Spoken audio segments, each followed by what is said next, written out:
Okay. So I want to react to Emmanuel's question. Emmanuel, it will depend on how you want to interpret Plato. Okay, but determinism for Plato is a bit tricky. Free willism for Ortega, however, is a relatively defensible view because they advocate for free will. You see, the existentialist, the way he argues, is making a strong case for the fact that you are free. That is what you are essentially, and that's how come you are able to add to. So you can attribute free willism to Ortega. But saying that Plato is a determinist, I don't think it's that explicit. He might be a soft determinist, or you might think we want to be careful of the labels now. So you may argue to show why you would want to label him as such for X or Y reason, but he doesn't present himself as such. But you could accuse him, or you could point at him that what you are doing, you belong to this, because of so and so and so reason. But Ortega's one is explicit. He's a pluralist. Please, are you? All right, sir. Good question. Yes. Please keep your hands up if you have any question. If you want to elaborate too, if you want to check your own understanding of something too, it's still part of the process. Thank you, Gifty. I just did. The thing is, I think people are becoming overly dependent, so I'm trying to manage that also. But I'll determine if I want to upload it. But I have just started. Thank you. Then, what are the sources of human actions? I don't understand that too. Where do our human actions emanate from? It depends on who you are asking. If the person is a free willist, they would have their own response. They will say, people act. It is human beings that act, so they should be accountable for their action. But some version of determinism will say some of our actions are already preordained, So it's a determinism that goes even beyond just being determined. Some advocate for pre-determinism. Pre means before you even existed. You had it. Some also advocate for fatalism. Do nothing about it. After all, what will be. So no headaches. But there can be a determinist that may not even be religious at all. You see, that's why I'm saying that you want to be careful of the labels. So when you state it, then you define what you mean by determinism, or which version or which thought of determinism you are addressing. Okay. So it will depend on where you stand on the political ladder or in the scheme of affairs, I should say, to give such a response, my dear Badaya. Okay.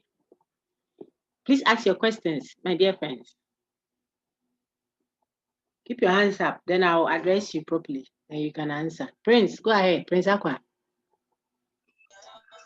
Madam, please, the Williams argument, I'm quite confused more. Williams argument. Which one? Is it the presentation or? Yes, madam. Say indeterminism. I'm a little bit confused. Indeterminism is just another way of saying free willism. He's saying that we are free. So we should be held accountable for what we do. That's all. We can't say that certain external factors, because of something has made something happen to something. That's why I did what I did. He says that then you did it, so you should be accountable. You are intentional, purposive act. We can't say that it was programmed to be so, or certain factors determined whatever. Certain factors may influence, what you do. Certain antecedent, if you like, external factors. Your upbringing. You were raped before. You fell off a building before. So when you go and stand on it, when they say a lecture is being held up there, you won't attend the lecture. So you are not attending the lecture, not because you are irresponsible. For example, says that can be an interpretation that your psyche has been determined by certain antecedent conditions outside of yourself. So you don't like height. You won't travel across Ghana in an aeroplane. So if the conference that will change Ghana is in the other nation, then they should give you a good van. Otherwise, you won't go. But the thing is important for our COVID-19 thing. But you are the minister and you don't travel in the air. because of external factors. So should we hold you accountable for the death of the COVID people in Ghana, infected people, since you supposedly, see how I'm speaking, you supposedly checked your responsibility, didn't travel. Okay. Now that is just a scenario I've created. Maybe if you can't go, you could ask someone to represent you. But the point is, because of certain antecedent factors. So determinism is not always talking about predeterminism, that say it was ordained to be so before the foundations of the earth and all that. That is a version of determinism, which need not necessarily be what determinism is. Then there is also the fatalistic posture. Fatalism, you can look at that word immediately on Google and see what it means. You don't do anything about it because you think that what will be will be. Whether you learn or you don't learn, if you get A, you get A. People have that thinking, especially some people who subscribe to untutored religious faith. You see, if you are doing faith, you have to let reason work with faith. Otherwise, you will be direct. Should I say directly? You'll be stupid. To sit and be blowing tongues to get pregnant when your husband is sitting next to you. You're wearing jeans. When he's coming, say, don't touch me. The whole year, don't touch me, don't touch me. And you are waiting upon the Lord for a child. What kind of faith would that be? Stupidity.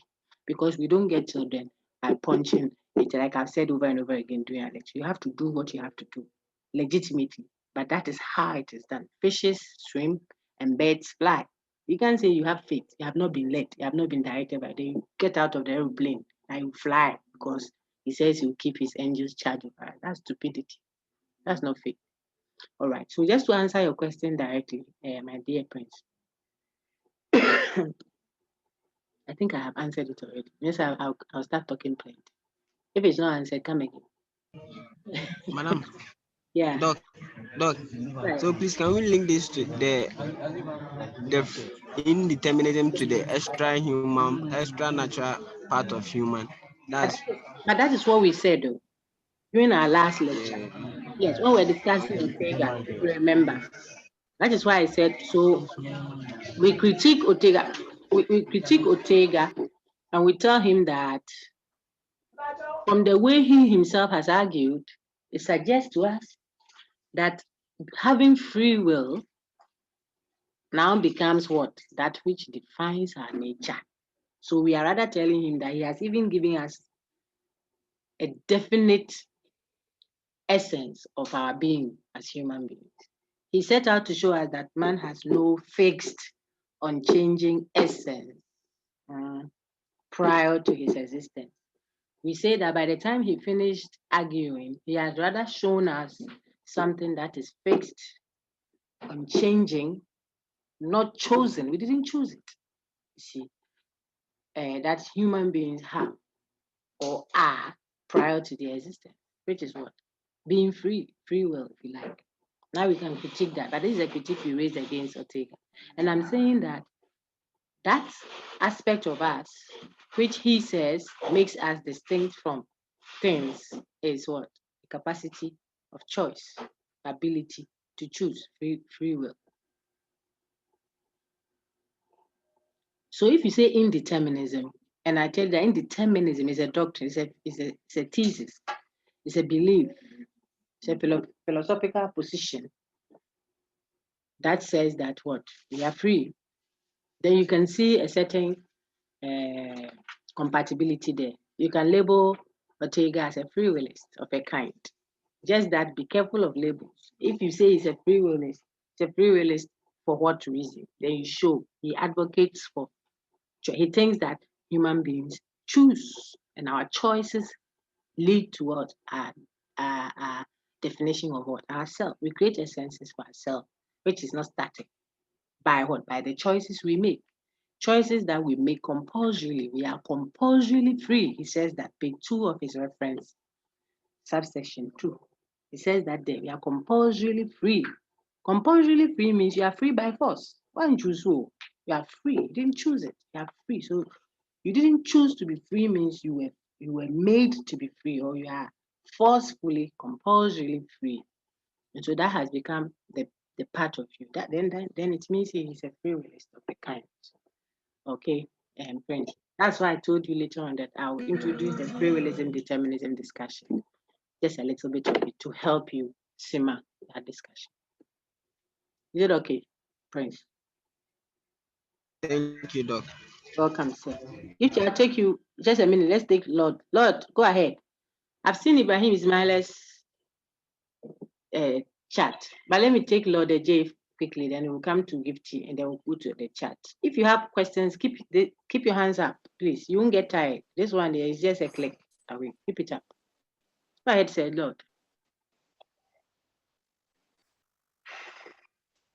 Lord J, go ahead, please. Okay, so I'll read this. Gifty, hold on for a minute for me. Doc, as claimed by Plato, this is Ismaila Ibrahim. Doc, as claimed by Plato, forms are perfect examples of itself. It's not true. Ismaila, forms are perfect example of whose self? Forms are not examples. Okay, does that mean humans are particulars of forms? Since humans are imperfect, you haven't engaged Plato's lecture. Please go and listen to the lecture by Plato. Okay, you know that forms, a thing's form is not what we physically see. Joe, please stop sharing your screen if you can.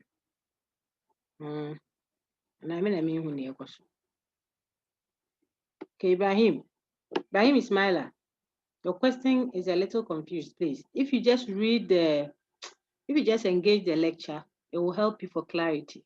Okay, because if the question is not clear, I can't answer. The question is assuming too many things that are not correct. He said, as claimed by Plato, that hasn't been claimed by Plato, what you have said there. She said forms are a perfect example of itself. That's not true. Forms are a perfect example, no, of itself. No, the appearances are the examples, the photocopies. Okay, so human beings, as you and I, seated and talking like this, I can see you, can touch you, can taste you. So you are not the reality. You are not really human being. What is real is the idea of human beingness, the form, the capital F form of human being. But you and I that you can touch and hurt and break our neck and God forbid and all that. You are beautiful today, the next time you have become all wrinkled up as a grandma, grandpa, and all that. We change. Plato says reality doesn't change. So the real thing is the form, not the example. But you took the perfect example of itself. I'm confused a little there, but I think I bring clarity with this. Then does that mean humans are particulars of form? Human being, the physical human being you see. If you can see a human being, then the is not real according to Plato. Because reality is not seen. So it means you don't yet have a fair idea of what the distinction between what is real and what appears to be real. Appearances are sensible. You see them, you touch them, you can destroy it. You keep changing. You say you are short, you're a baby, you put diaper on you, put powder at places for you. The next minute you have grown, you have become a big brother, you are calling somebody. The next minute you have become an old man, you have three. We keep changing. Plato says if it is real, if something is real, it doesn't change. It remains as it is forever. It's not visible or seeable. It's not sensible. There aren't many copies of reality of a thing. No, the reality is simple. It's one, and so on and so forth. Okay, so engage that content so that your questions will be clearer to you. Lord J, Doc, please explain the 3 reasons why Plato is considered as a rational. Why are you asking me that? Have we discussed rationalism of Plato? That's what I cautioned the class with that lot. I told the class, if you read everything around you, know so much and not do too well. Have a focus. Engage the content I'm leading you to so that you can cover that ground. Rationalism, the level 300 course. We will do Descartes, God willing, I've said it already. The coming week, I'll upload the video if I get it done early enough before we enter into next week. And there I'll give you an introduction, just an introduction of what it means to be rationalist, what it means to be empiricist in answering the question of epistemology. So I'll touch it, but we won't engage what makes Plato a rationalist. Your level 300 just finished that weeks ago. Rationalism, innate knowledge thesis, intuition, deduction thesis,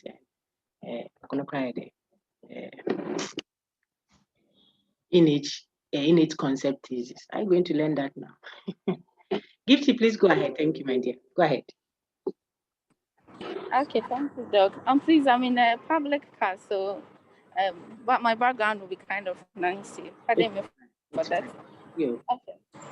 My question is coming from the moral standards, the universalist view, whereby we judge actions, the moral behaviors, and the standards upon which we judge these behaviors are universally applicable. Yes. I want you to just clear this for me. Yes. The standards, you see, the emotivists, they have their standards, likewise subjectivists and relativists. Yes. So are these standards the standards the universalists are talking about, or the subjectivists and its brothers are critiques against universalist arguments? Okay, thank you very much. I hope I'm able to clear that. Not to answer it, but to clarify the confusion. So the universalist view is supposed to be a traditional view of morality. Traditional meaning that what we think of morality to be. You know how when I say we human beings generally, we would say, how can he eat his own child? Cut the child into pieces. How can they do that to those innocent people? You know, when you are watching the screen and some people are maybe shooting people and throwing them into, or some galamsey people are caught and trapped under the building. Hundreds of people die, or some people are doing stowaway, and then the captain of the ship finds them and throws them into the sea for sharks to eat them up. You know, there might be hundreds and hundreds of people that they are throwing, and the sharks are just sitting there. If you watch that, you and I, and probably a number of people watching might say, but that is so callous. How can they do that? That is wicked. Meanwhile, we are all from different places. We live in different societies, may have different religious backgrounds, different upbringing. Some are even men and some are women. Some say they are both. All that, you know. Given our differences, there seems to be a certain unanimity when it comes to certain moral standards when we are observing. You see, like a government, someone sits on the throne as a politician, and then he says that he's not getting off. So if you want to take him off, he'll line all of you up and shoot you all down. And then when we see it, we express moral reprehension. So I could give different from politics to religion. I mean, if a religious person, whoever, pastor or imam or whoever, says that they have been directed by God to sacrifice all the firstborn children of a certain neighborhood, you should bring the child, we leave the child on a stake. When I say a stick, but a wooden one, long enough, hang all of them on it, won't kill them all. Then we let snakes or some wild animals, about 30 children, we put them on a stake and form a circle, put some cattle in the middle, the dead cattle, that while the cattle is rotting. Oh, I want to give you a horrible picture. What I would call horrible, that I think generally people will consider as horrible. They will say it's some hungry, bush, bush fox or lions will come and eat them, and as they eat them alive and the babies are crying, meow, meow, meow, then rain will come, for example.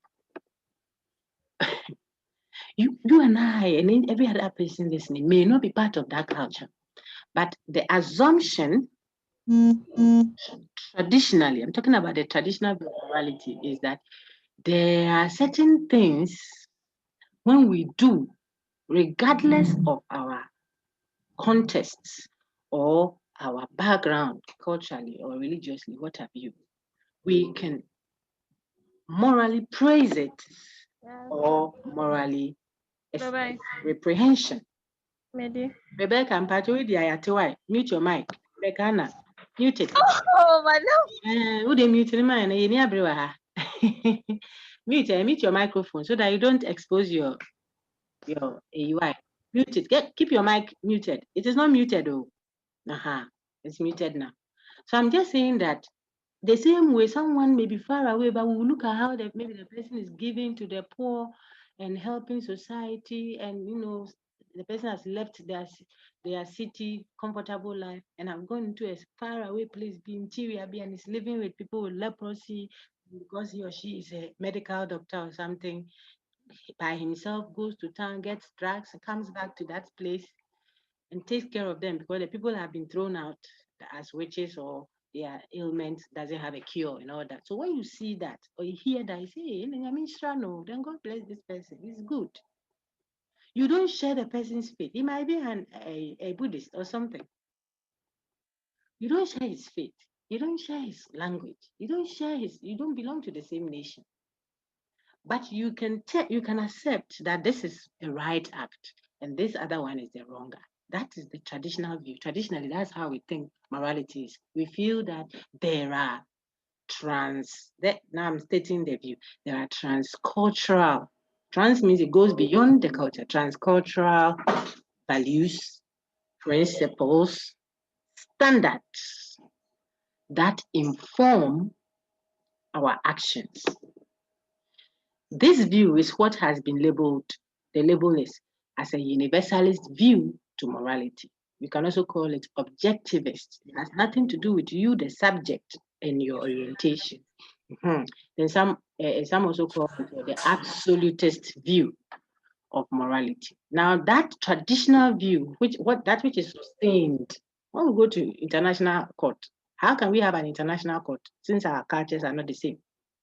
There is that, presumably because the assumption is there are certain standards that are not culture specific, religion specific, nation specific, gender specific. So those ones become the foundation on which to develop, if you like, our legal codes, our international transactional codes, etc. That is the universalist view. Then there's a reaction to that. The relativist, since I took some time to do the universalist view again, I can talk about the relativist. The relativist reacts and says, we do not think that there are any, see, that's the difference. There are any standards that transcend specific culture or religion or etc. etc. Depending on which relativist you are talking about, they will emphasize something. Some will say it's relative to our culture. It's relative to our business ethics, and our company's code. Here, this is how we do it. Here, if you're a lady, you can't marry a guy when we are all working in the same institution. We will sack you. I teach business ethics somewhere else. The right and wrong of you can't come to our entity here, even in media in Ghana, and those are media outfits. If you are a jolly people there, you can't work in that same institution. One has to leave. It is a policy. That is the ethics. It is wrong for them there. It's a version of relativism. So the main theme of the relativism is that you cannot, and take note, their claim is there is no objective, transcultural, if you like, universal moral standard. We're talking about the standard, not the actions. The actions may be different. But the universalist says, even in the face of such differences, the standard is the same. The moral standard, the standard is like the principle that is informing the action. The principle is the same. So we may greet differently, but we all believe that people must greet each other and show mutual respect. But I may greet by lying prostrate, and you may greet by bowing, and the other person may greet by removing the the cloth off their shoulder because they are standing before their chief or king. So you can't have your cloth on your shoulder. You have to pull it down, even if you are also a chief. If you are a sub chief, you pull it down. It is a respect in your greeting. Some greet by removing their slippers. Others too don't care. The guy can have his cap on with his earpiece in his ears and shout, "Hey, what's up? Say, hey, daddy, you there?" And that's okay for that cultural setting or context. But the universalists will say, even in the face of all these differences in culture, the standard is that people take care of each other. People greet each other. So greeting, it is a principle that you must greet. But how you greet, the universalists cannot say, and it is not the universalist view to say that therefore everybody does things the same way. No, that is not the universalist view. But the universalist claim is that the standard, there are at least some moral standards that are transcultural. And so I gave you some examples, like telling no culture endorses indiscriminate lying, indiscriminate killing, was a human life. There's no culture that will say, "Oh, we don't value human life." Human life is just like that of the chicken. If there's any such culture, look at the logical challenge. Then that culture will cease to exist. There won't be human beings left there if they don't value it. If human beings' life is just like sand, the way we treat sand. When you see sand in your road, you sweep it out. Even on the street, Legon Street, we sweep sand and gather them at one. Kabana, sweep. All human beings have been swept to places. We'll be left with the strongest man. Okay, so there are certain such moral standards according to this universalist. That is what transcends culture. Giving some examples. So depending on which universalist you are reading, you can get more of that. And then the relativist reacts and says there isn't any. I want to say this, that should tell you that the universalist, I'm talking to the class now. If this question is from here, but the answer is to the class. That's I'm using a lot of illustrations for your understanding. The universalist has not denied that there are differences in how people do things. There are differences in culture. He hasn't said that. The relativists accept that some people wear bubu, that's the dress they wear, and some eat fufu. Those who are wearing bubu, some wear jacket, some wear what? Kaba and slit. You can go and wear kaba and slit in Iceland. So there will be differences in culture. Culture just means how people do things. That one, the universalist hasn't denied.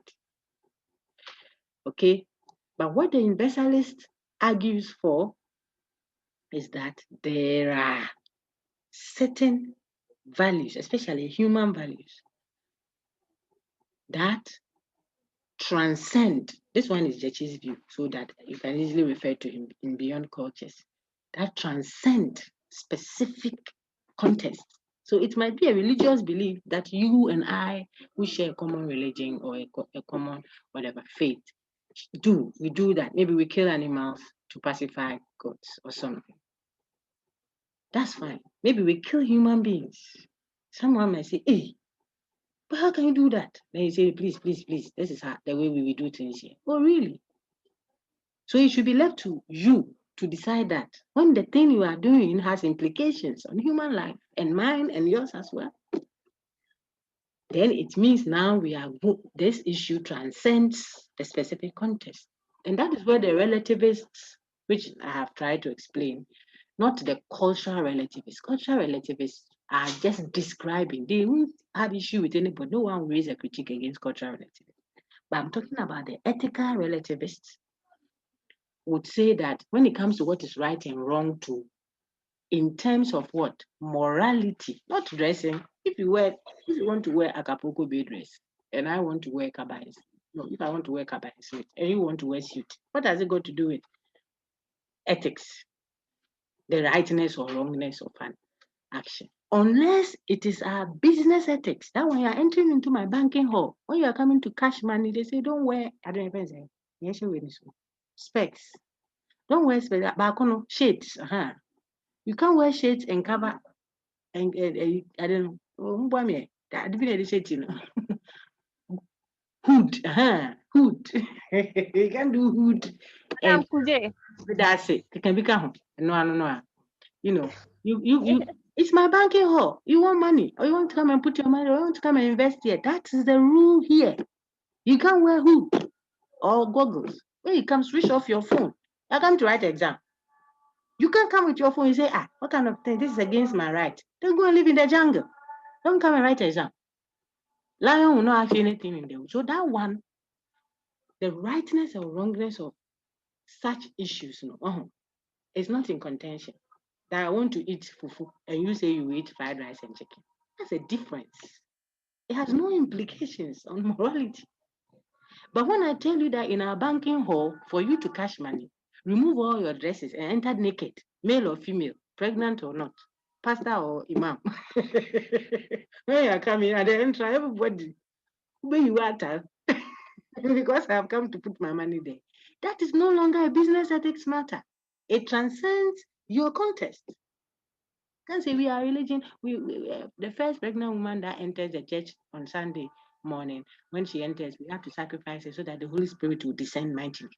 And when we come and tell you, hey, so what you are doing here, you say, please let us live our life. That's how we live here. This is our faith. This is your faith. We will arrest you and you change your identity from fetish priest to a spiritual farmer. And we'll welcome you into the fold. So now say, in the So my dear sister, the relativist view is talking about right and wrong being left to the person, the culture, okay, the religion, the context. Context here means, that's why I gave you the business one. It can be a medical setting, it can be a political setting. We are politics if we want to make sure that we are getting people into it. The days that they say it's a statutory holiday, everybody should go home. That's the day media, my election power comes. I'm coming to teach. You can't do that. And say that when you go to Ukraine, that's what they do there.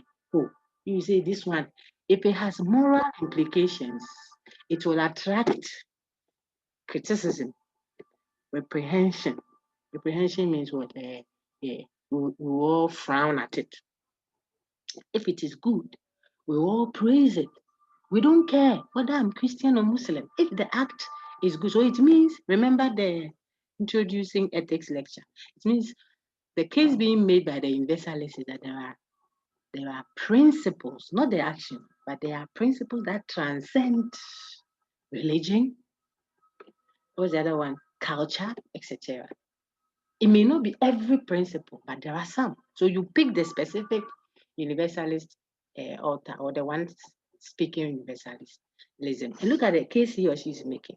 And I showed you Jechi, I showed you Kant, a little bit of Kant. No society can endorse indiscriminate lying. So it means telling the truth will be a valuable principle regardless of culture.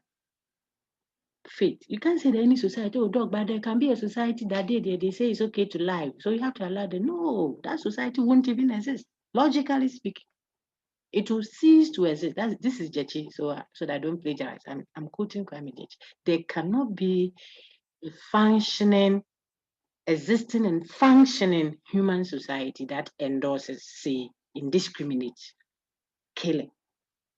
When we see human beings, we kill them for the fun of it. Like I told you, you didn't greet me. You didn't stand at my right side to greet me, so I'm angry. No, pulled and I kill. We allow that. We value it. We cherish that in our society. Will that society even be there to come and make a case at all? There won't be anybody left. Because people will kill themselves indiscriminately. So that principle of what?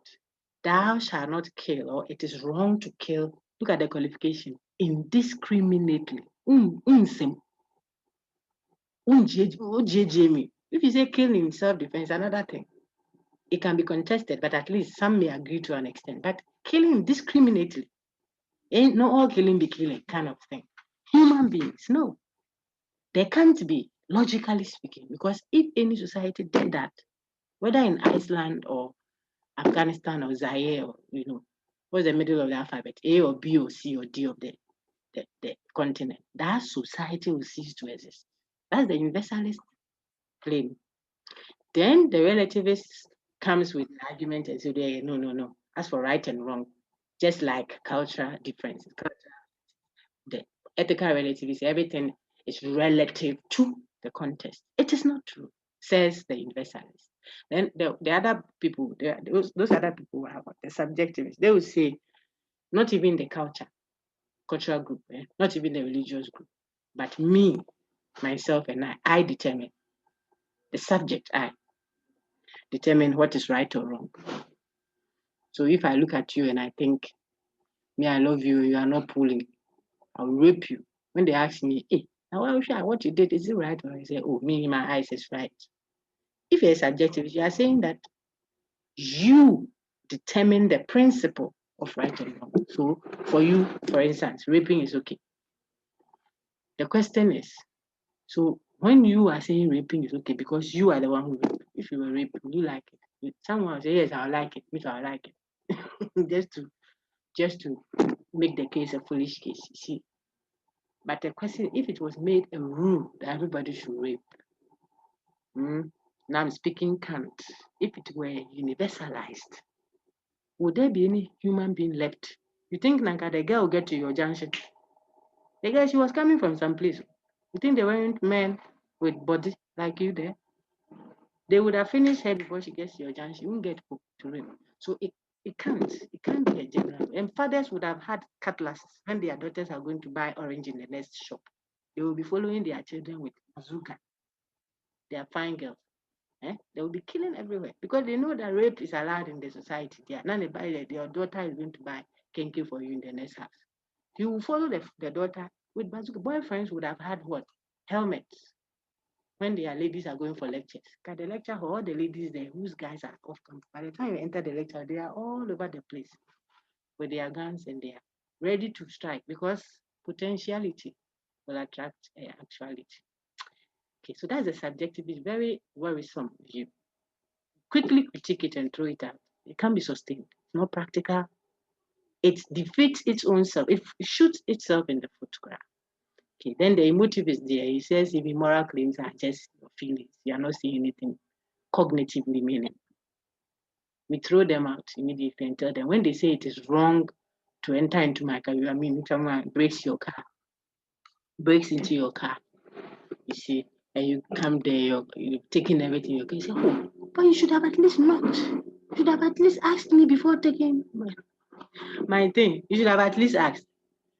But you said that when I say it is wrong to do this or it is wrong to do that, or it is good to do this or that, you say they are all just feelings. It's just like saying, ouch. Now, when they did it to you, I say they should have at least.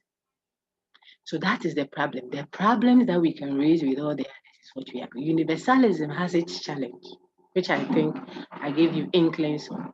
It's difficult to insist on universal principles, even if there can be. You don't know which one. That's why when I'm giving you the response, I always point to what someone said. Because apart from the one I've said about indiscriminate killing, indiscriminate lying, what does it mean to lie? You see? What is killing? Then we will be entering into a philosophy of life and death. Some don't think that they will ever die. I'm one of them. I don't know about it. So we'll spoil the conversation if we start going there. But for some, you killed her the day you took her virginity without her permission. That's the day you killed her. So she's not living. For another person, the day you put someone else's blood into their system to save them, that is the day you killed them. So that shall not kill Nanka Sakra. If you want to now go and enter, we are going to open a whole Pandora's box. These are some challenges you can have with universalism, but they are a bit far-fetched. So far as there is, I'm ending with this, as far as there is moral praise and blame, so far as we hold people accountable for their actions, so far as the world is constantly becoming a global village of a kind, sometimes it is just a text message you will send here. It can destroy a whole nation far away. We want to be careful when we argue for relative. It depends on us. That doesn't mean you overlook difference.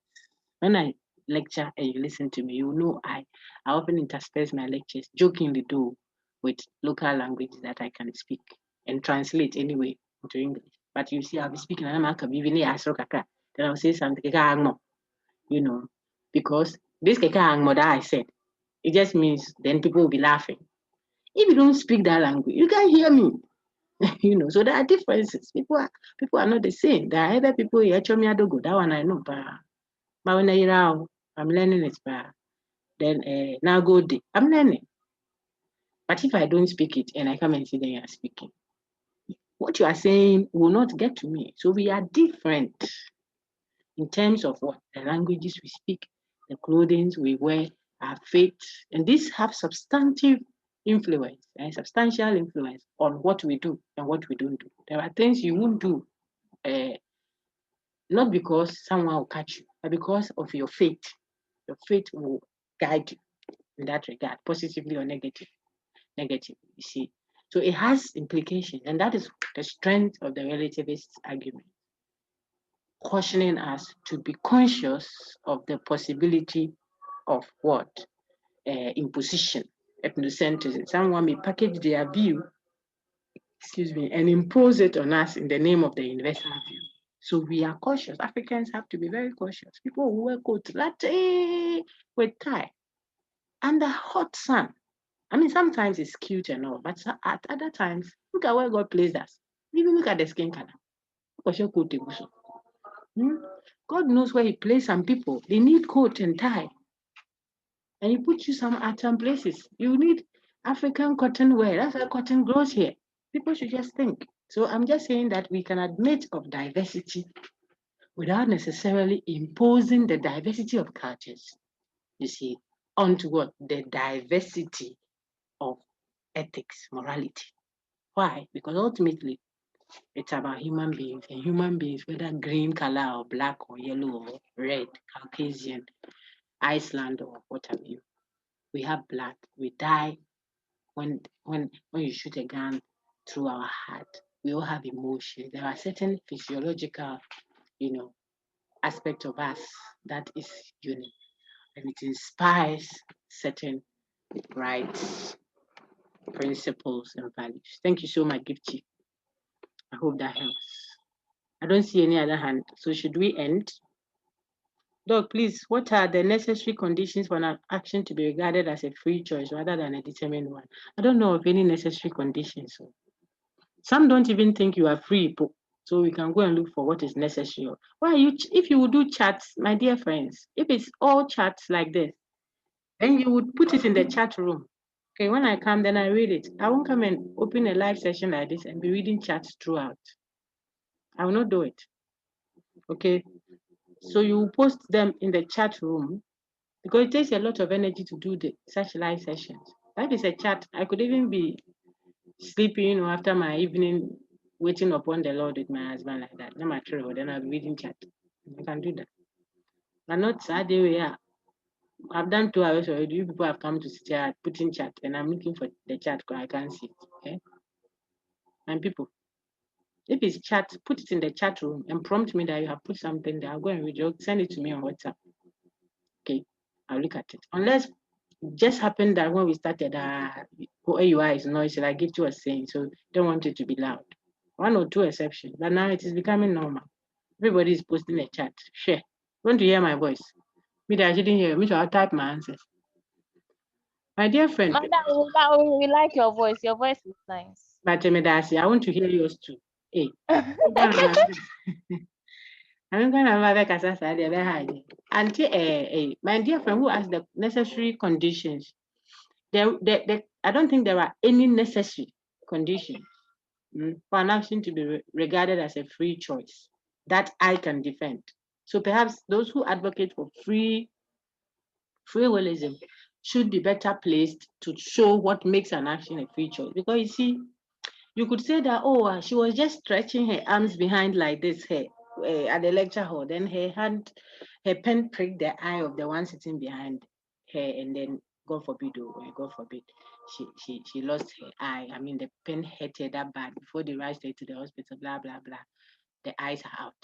You could say that it wasn't intentional. The sister didn't do it intentionally, but I tell you, no, the person did it intentionally. People do that. So there's a philosophy of mind. I don't know if you get to do it in level 300.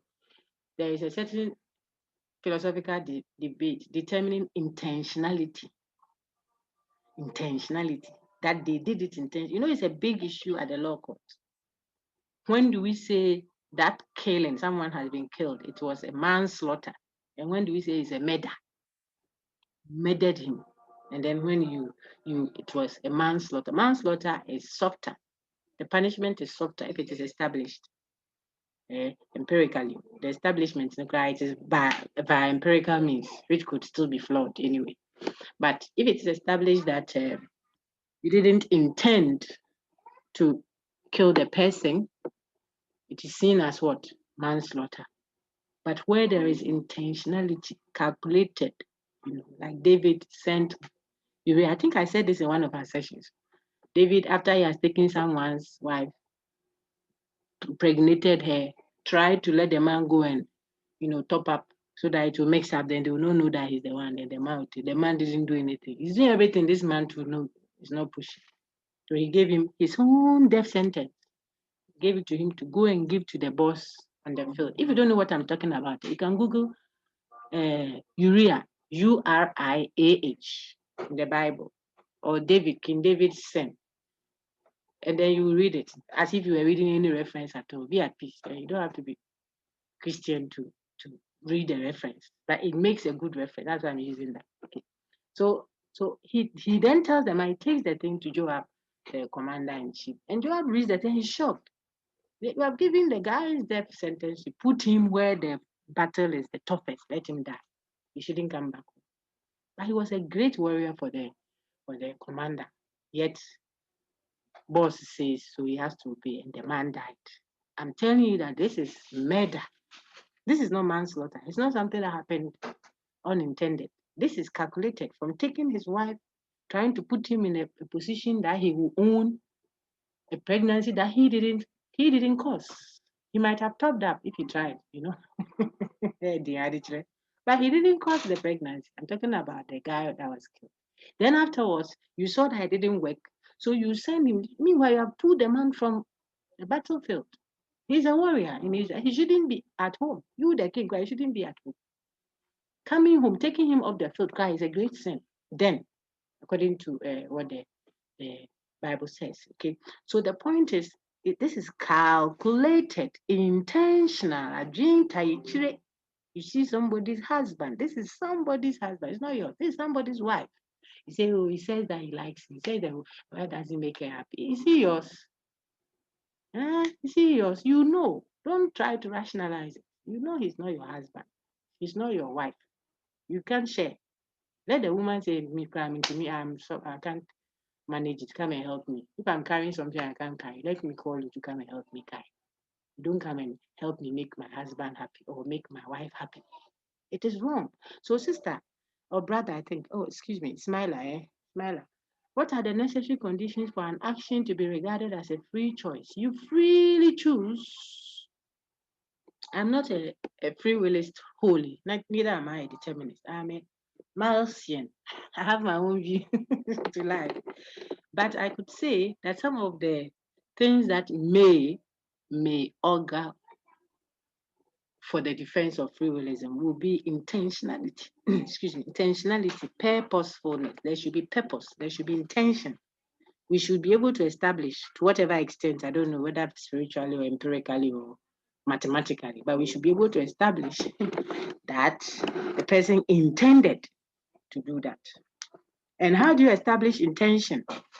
Like the earlier class, one of your friends asked, but look, sometimes people are giving things that, like courses at the University of Ghana. I even use marriages. Those of you who come from certain cultural background, before you get home, your husband is already there. Sometimes before you are born, already have a husband. One grandpa be with, respectful grandpa, but Charlie, the man, he got